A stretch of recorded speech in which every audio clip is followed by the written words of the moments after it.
உங்கள் லைஃப்லேயும் நான் பண்ண ஒரு பெரிய தப்பை பண்ணிடாதீங்க. வாங்க என்னன்னு சொல்கிறேன். அதுக்கு முன்னாடி நீங்கள் பார்த்துட்டு இருக்க எந்த கிளிப்ஸுமே நான் இந்த மாதிரி விளாக் பண்ணுவேன், இல்லை கண்டென்ட் க்ரியேஷன் பண்ணுவேன்ற எந்த தாட்ஸுமே எனக்கு ஃபஸ்ட்டு இந்த வீடியோ எடுக்கும் போதெல்லாம் இல்லை. ஜஸ்ட் ஒரே விஷயம், நம்ம லைஃப்பில் எல்லாமே அன்பிரடிக்டபுளாக நடக்கும் போது தான் it's feel like so happy. Coming to the point, நான் இப்போ ட்ராவல் பண்ணிகிட்டு இருக்க டிக்கெட் புக்கிங் ப்ராசஸில் தான் நான் ஒரு பெரிய மிஸ்டேக் பண்ணேன். அது என்னோடய கேர்லெஸ்னஸ்னால தான் நடந்துச்சு. என்ன ஆச்சுன்னு பார்த்தீங்கன்னா, இந்த ட்ரெயின் டிக்கெட்டை நான் ஆன்லைனில் தான் புக் பண்ணேன். நம்மளில் நிறைய பேருக்கு இந்த பிக்யூ ஸ்டேட்டஸை பற்றி தெரியுமான்னு தெரியல. பட் எனக்கு அதை பற்றி பெருசாக எதுவும் தெரியாது. நான் ஜென்ரல் வெயிட்டிங் லிஸ்ட்டுன்ட்டு நான் எமர்ஜென்சி பர்பஸ்க்காக இந்த டிக்கெட்டை புக் பண்ணிட்டேன். But at the end of the time நான் இந்த டிக்கெட்டில் தான் போக வேண்டிய சுச்சுவேஷன். அப்போ தான் ஒரு பெரிய சம்பவமே ஸ்டார்ட் ஆச்சு. என்னென்னா, நான் நெக்ஸ்ட் டே ட்ராவல் பண்ண போகிறேன்னா அதுக்கு முன்னாடி நான் நைட்டே என்னோடய டிக்கெட் கேன்சல் ஆகிடுச்சு.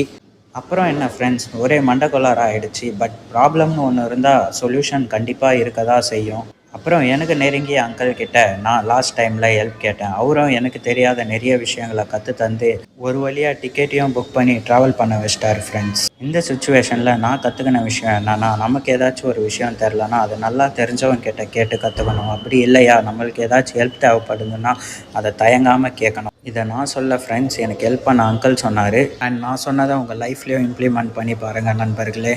அப்கமிங் வீடியோஸை பார்க்கணுன்னு நினச்சிங்கன்னா நம்ம பேஜை ஃபாலோ பண்ணிக்கோங்க ஃப்ரெண்ட். அண்ட் அடுத்த வீடியோவில் சந்திக்கும் வரை வாழ்க்கையில் பிடிச்சதை பண்ண போராட்டிக்கிட்டே இருப்போம் நண்பர்களே. நன்றி.